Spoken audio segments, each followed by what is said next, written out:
Hello, everyone, and welcome to the Nonprofit Leadership Podcast. It has been so fun to see this podcast grow to more and more listeners. In fact, I just saw that there's more and more people from different countries, new countries, that are listening now to this podcast. So welcome to the show. So glad you're here. So whether you're listening in the United States, in Canada, across the world, we're really glad you're here. Thanks for tuning in.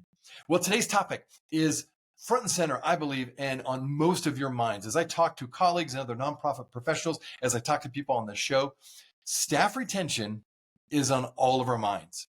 In fact, let me start out with a couple of stats. You may feel like, wow, I had no idea. Or you may just be like, oh yeah, no, I've seen this.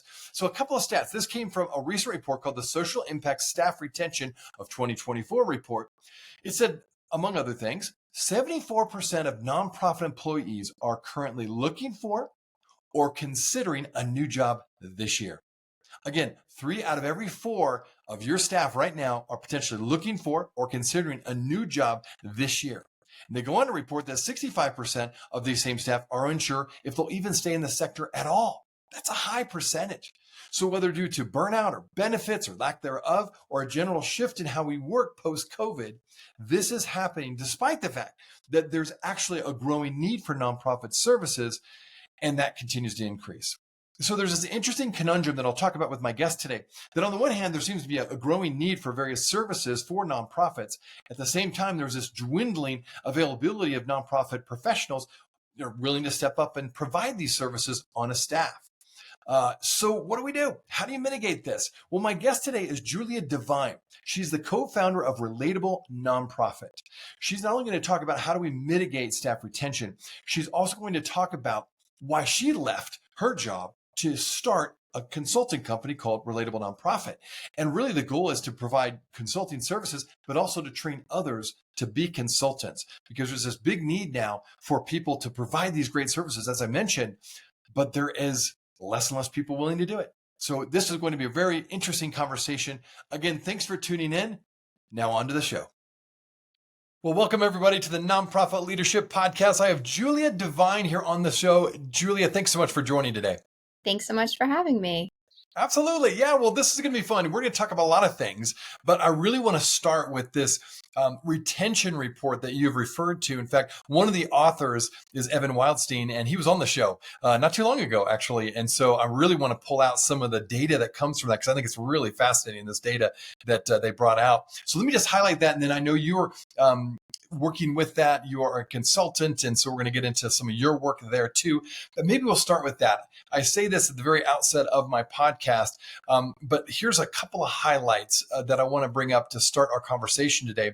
So the Social Impact Staff Retention of 2024 report, they've found, among other things, that 74% of current nonprofit staff members are looking for or could look for a new job this year.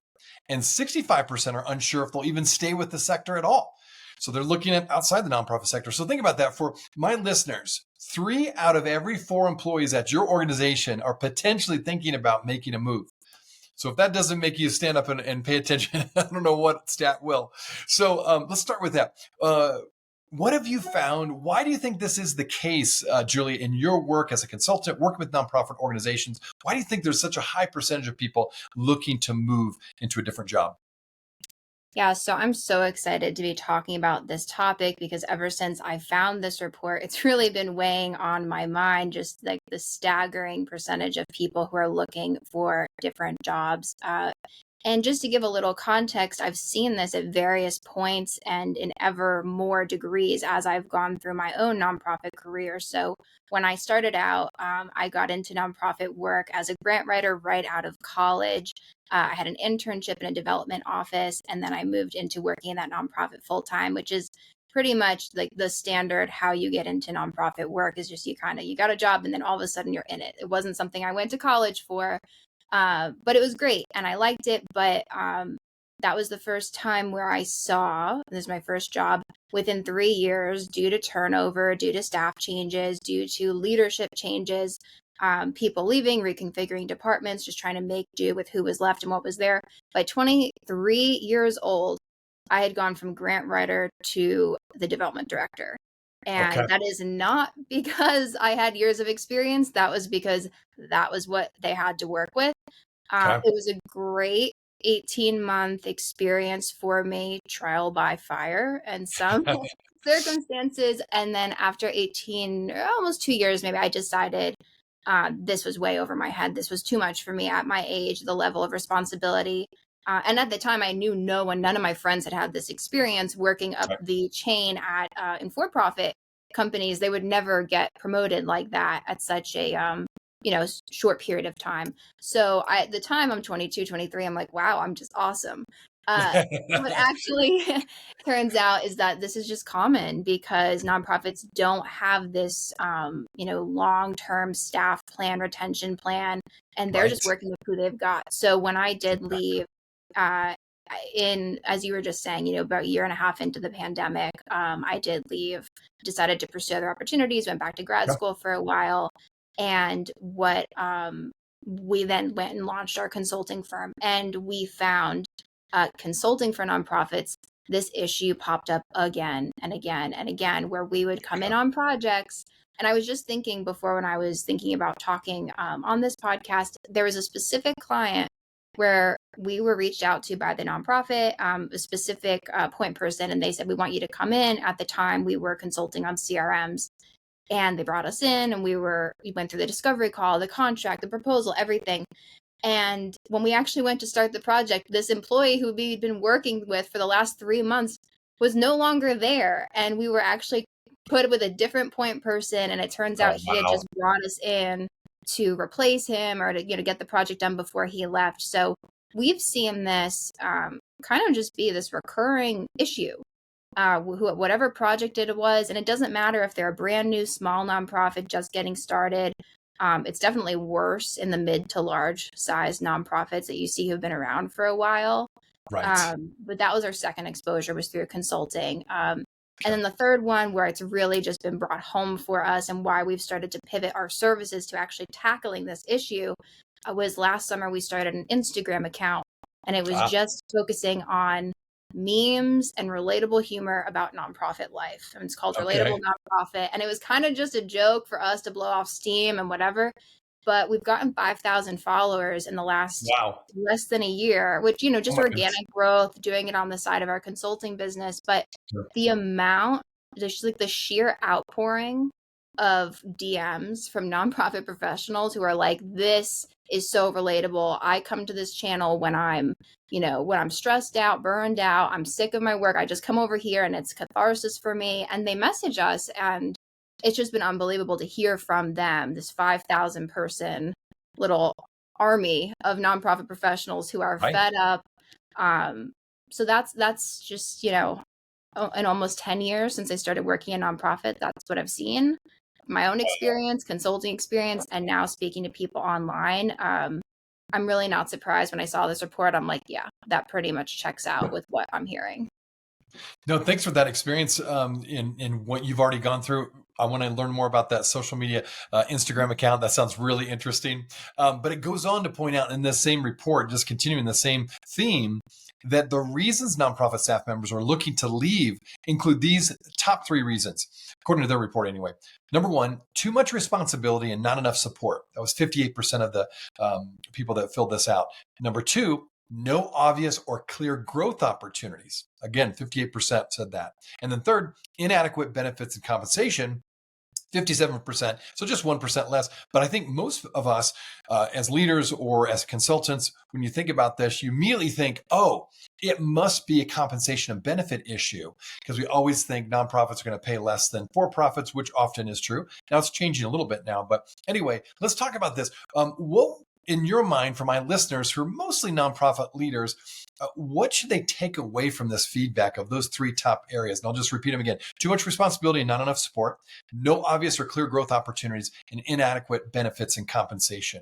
What are your thoughts on this? Yeah, I mean, it's a really difficult question to answer. And it's gotten more difficult as we have on the Instagram account, we have nonprofit employees following us, and we have just as many executive directors and board members and leaders following us, and they're all frustrated. So it would be easy to just go out and say, pay your nonprofit employees more and give them less responsibility. And I understand that. And if you're just talking to that group, that's That's what they're saying. That's what they want. But for every one of them that's pent up and frustrated and resentful, you've got a nonprofit executive director, a founder, a board member who is working just as hard to keep this nonprofit organization afloat and to keep it going. And they don't know what to do either. They're not really sure how to continue and how to work with their employees. So I think there's just a misalignment there where everyone is, they all care. That's why they're in nonprofit work. They all want it to be successful, Right. but it's difficult. That being said, it does fall on the leaders to give structure to the organization and to give a path forward to their employees. And while I do think that it is obviously compensation, obviously benefits, because with inflation and with just how the economy is right now, I mean, I don't know anyone who doesn't have a second job at this point. Right. But that I think is just one of the issues. And I think that path for growth and I think the support are really the deeper issues that are harder for nonprofit employees to enunciate and put into words sometimes, but that's really what they're driving at. So I would say to the leaders, and this is from just consulting in the last 2 years, and what I see comes up again and again, is just, if they can, I know it's so hard to think this, but to just stop for a minute, clear your schedule for a day or a week if you can. I know that sounds crazy, like I can't do that, but I've gotten this advice as a business owner. Just stop and take a second and start talking to your team. And if you did that, and I know it's hard to do, but if you've been running it for a few years, few months, whatever, COVID especially, it feels like it was just this period of time that, you blink and look back and you're like, where did 3 years go? And you have all of these nonprofit leaders and yourself, one of them. If you could just stop for a week, sit down with your team and do a one-on-one with them, which is hard because you don't want to, because you probably don't want to know what they have to say. You probably are a little bit afraid of what they're going to come at you with. Absolutely. But if you could set aside your ego and set aside that fear and just say, I just want to get to the bottom of this. I just want to know what's going on. If you're facing these retention issues, if you're facing these problems where people are coming in the door and 18 months later, I mean, that's the average development professional, 18 months and out the door. I've heard that. Right. It's insane because I don't know how anyone's getting anything done. If every 18 months there's a changing of the guard and the person you just trained to do all this stuff is leaving. Exactly.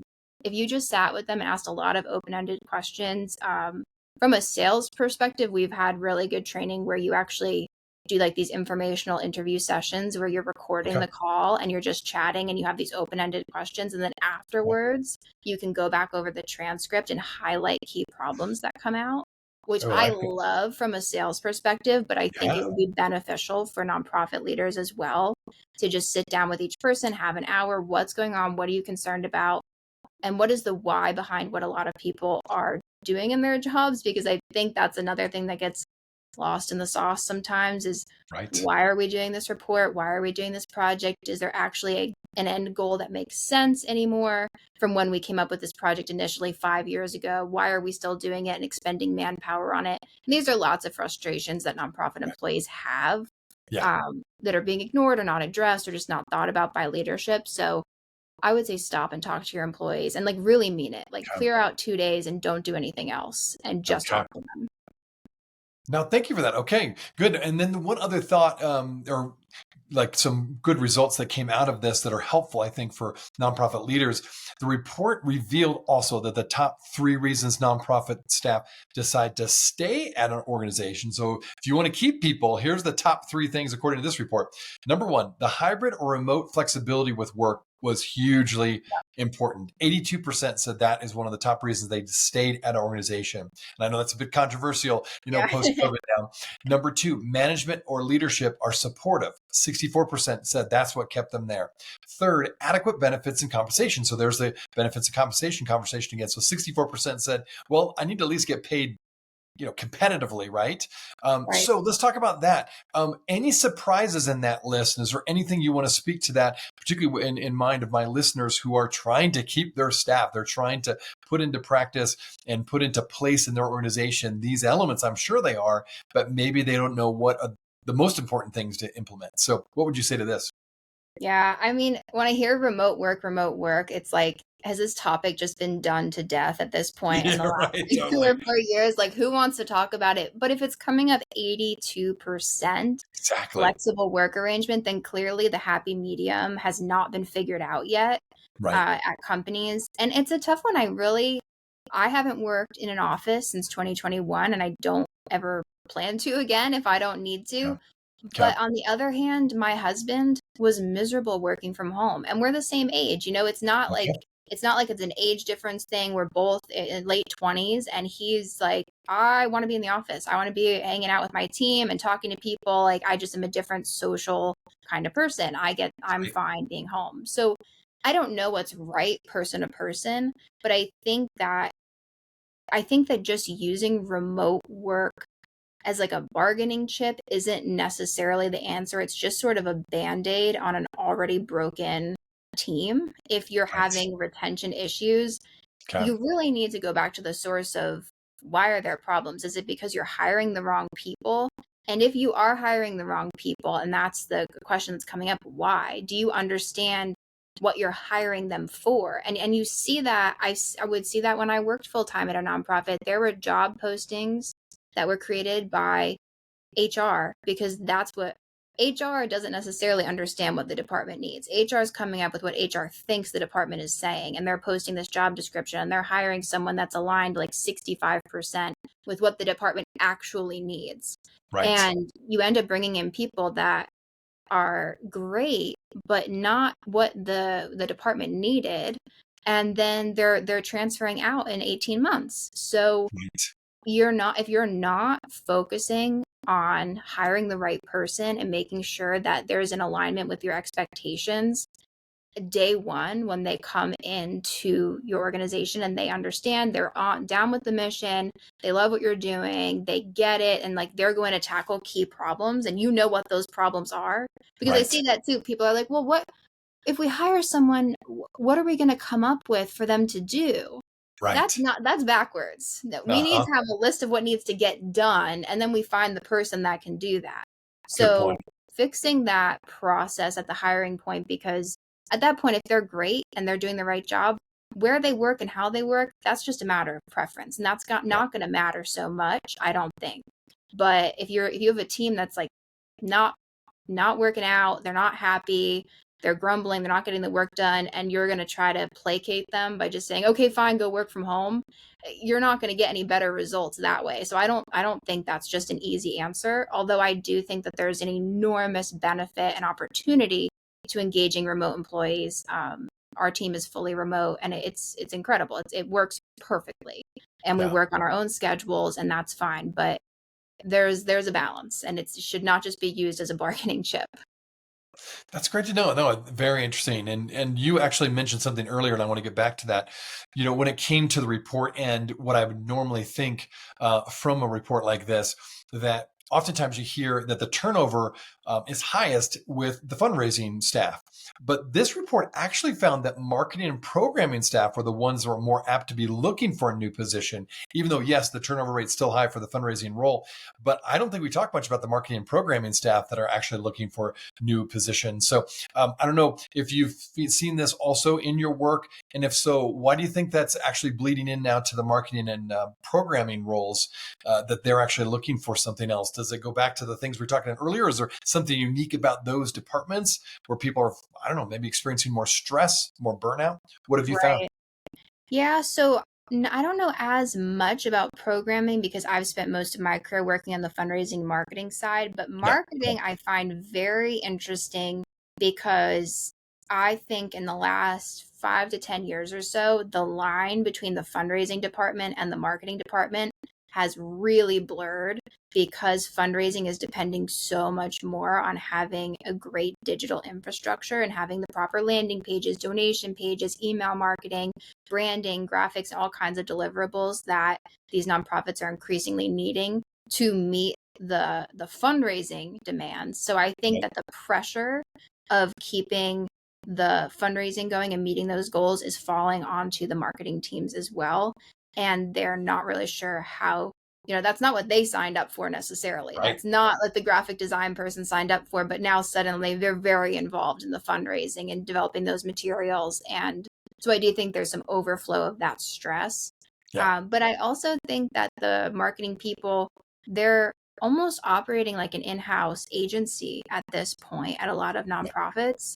And they're getting demands from requests from the program people, from the volunteer organization, from the board, from the event planners, from the fundraising people. And I don't, I don't know how a lot of them do it. I see this when we work with them, when we come in and consult. They're just inundated with requests all the time. But Right. they're also, they're online, they're smart, they're savvy, they've got these skills, and they're realizing if there's this much demand for my skill set in this one organization, I bet there's a whole marketplace out there of people who are willing to pay for my social media management skills, for my graphic design skills, for my branding skills, whatever it is, my email marketing skills. And that was more or less what happened with us, because I was working Right. between fundraising and marketing. And I'm like, hey, I know how to email market. Why am Yeah. I just going to do this here when it's fairly easy to learn and the systems are fairly easy to use? Yeah. And you start marketing that to other organizations, you can charge more. You work less because you're just doing the job that they're asking you to do. Right. And it gets done for them, and they're happy. They're like, oh, I don't need to have a full-time employee. I can just have some contractor come in and do this for me, and they love it. Yeah. So that's why I'm really an advocate for the consulting relationship between consultants and nonprofits now because of that. But to your point, I think So the marketers are getting smart to the fact that they're super in demand and they can do a lot more with that than just being a 9 to 5, 40-hour a week employee. very interesting. Okay, and I think you're onto something in the sense that more and more people are realizing that quickly, and I think that flexibility. I think you've mentioned this before, that the flexibility to do what you do and not be tied to just one organization, and then also even location. You can live wherever you want and do a lot of this remotely through Zoom or whatever. Yep. So I think there's a lot of pulls now that wasn't there probably pre-COVID even. Yeah. So okay, shifting gears just a little bit, my podcast is focused on nonprofit leadership specifically, and I know a lot of your work helps the nonprofit sector directly. You provide consulting for that. You actually have a group that really, particularly that is focused on women in leadership and nonprofit roles. This retention issue, of course, is becoming bigger and bigger because of, I think, this economic climate that we're living in. What are the other issues that you found with your work so far in your own experience in the nonprofit sector that really is so important when it comes to becoming a really solid leader, an effective leader in this ever-changing environment? Again, I would just say post-COVID, what are maybe the unique challenges or the unique traits that leaders need to really lean into if they're going to continue to be successful moving forward? Yeah, I think, you know, it comes down to what I'm seeing lately as a chronic contraction mindset among nonprofit leaders, board members. And it's like you can be a little nonprofit or you could be a little small business. The small business person who's an entrepreneur and knows that they can make some profit, they're more willing to risk things and to experiment and innovate and try something new, something fun, something cool, um, and have it not work out, and that's okay. And we'll try again. So there's a learning curve, and they move more quickly to getting to success. And I mean, that's my own experience and talking to a lot of other small business owners. It's really fun and exciting. When you're in a nonprofit, I think that you're hampered by, because the nature of the work is nonprofit, you don't feel that natural impetus to take risk and experiment. You're working with other people's money, donations, a board hanging over your head, and it leads to fear and it leads to lack of experimentation, and Right. people are just trying to stay within the box and not change things too much, and it ends up just leaving, like, nonprofits I feel like could be doing a lot more cool stuff online. They could be trying like fun, different things, doing Right. reels, using AI, using integrations, automations, just all of these things that are not hard to do. They're cheap, they're affordable, they're easy to automate your systems. And then you still see nonprofits doing things like it's 1995. And I'm like, Right. why? There's no reason anymore. Yeah. There's really not a reason to be doing it better. It's cheaper to be doing Right. it the new way. But there's a fear of, and I think it's this fear of risk. This risk feels so high. So I would really encourage nonprofit leaders to just like take a deep breath and say it's okay, because if the thing that you're doing is not working now, then there's not a whole lot of risk to trying something new, even if Good you point. feel like there is. And I just think there's a lot of free information out there now for how you can easily update your systems and experiment and have fun running a nonprofit. And I think because you're operating from that sense of fear, sometimes nonprofit leaders are just missing out on that opportunity. Yeah. No, well said. Well, okay, let's talk a bit about what you've done. You started Relatable Nonprofit with Catalina, I understand. And you and your co-founder both left your respective jobs and launched this consulting business. Talk a little bit more about the background real quick. Why did you start it and what's your primary mission?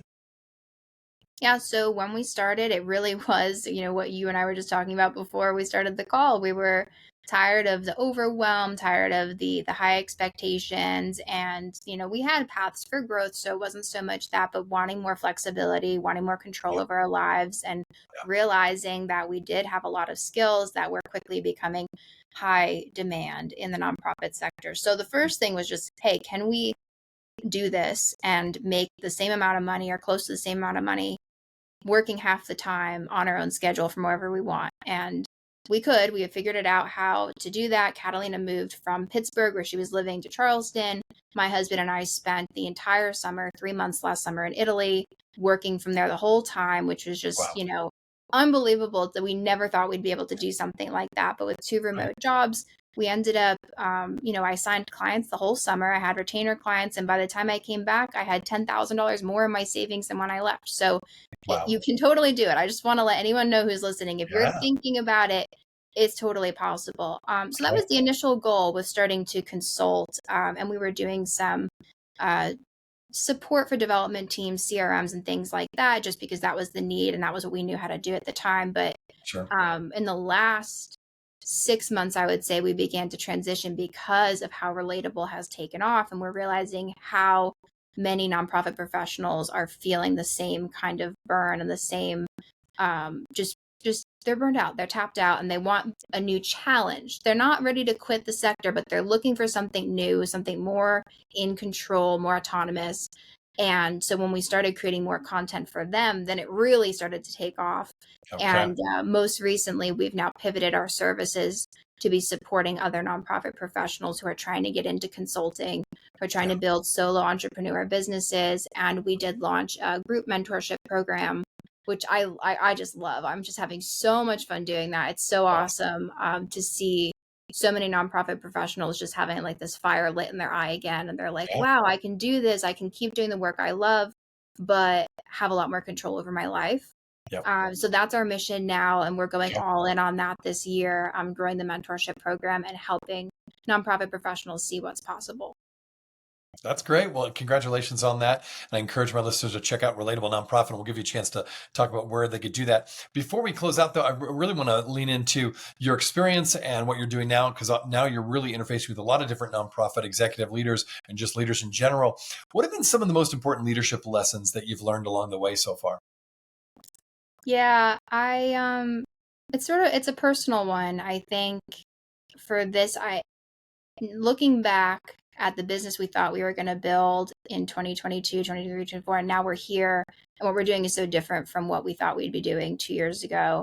Okay. Because when we first started out, it was really just still acting like an employee, but just being like a contractor. And I think that just this long path of going to elementary school, middle school, high school, college, and you're being trained to get a job, and you're being trained to go into the workforce, and you're being trained that there's only really one way to earn money that is going to now support the life you're trying to build. And you're kind of sold this line, and that's what you see your parents do and your grandparents and everyone else. And for a lot of people, that's been the only opportunity they knew. And in the last 2 years, the amount of people that I have met who are living quote unquote unconventional lives, who are doing it very differently. A lot of couples I see who Mm-hmm. have Hmm. businesses together where the husband is doing one thing, the wife is doing another, and they're making it work with like four different incomes from different streams, and just Right. so incredible the way that they've been able to develop the life that they want, not the life that they were sold that they are supposed to have. In a leadership context, realizing that your decisions are going to define your destiny. and that you're not just on a conveyor belt where the next stage of your life is going to get like handed out to you on that conveyor belt, but you actually have to go and be intentional and be very aware of the world around you and how you want to figure into it. And once you start thinking about that, possibilities just sort of start like opening like doors in front of you, and there's so many different things you can do, and that works in professional development and in personal development, relationship development, really every aspect of your life. So I think for nonprofit leaders, there is not just one path that you have to follow, because that's what a nonprofit executive director does. Like that's not, there's no rule book written somewhere that says that that's what you have to do. So I really would say, as a leader, my advice is to be unconventional, do what you want, but to do that, you have to think about what you want and start thinking and digging a lot into the what and the why and the how, and then a lot of things just become possible for you. So as a leader, I think that reflects, and people start to follow you and listen to you and feel comfortable and confident and inspired by what you're talking about. That's why I'm here, and I'm hoping to share that with more people, that the life you're living may not be the only one that's possible for you, and you just need to start exploring that. That's great. Well, you've certainly done that. So nice job of blazing a trail in front of us to do that as well. So how can people find out a little bit more about the Relatable Nonprofit and even connect with you through LinkedIn or whatever social media contact? What's the best way for them to do that? Yeah, so you can find us at relatable-nonprofit.com. You can also find us on Instagram. Relatable_nonprofit is the account name. We'd love for you to follow us, send us a message, say you listen to the podcast. And you can also find me, Julia Devine, on LinkedIn, and you can find my business partner, Catalina Parker, there as well. We'd love for you to connect and say hello. If you go to the website, you can also join our email list. So there's lots of ways to connect and get involved. We have a lot of free information out there just about our journey and what we've been up to and how you might be able to start consulting if that's for you. And we'd be happy to help you.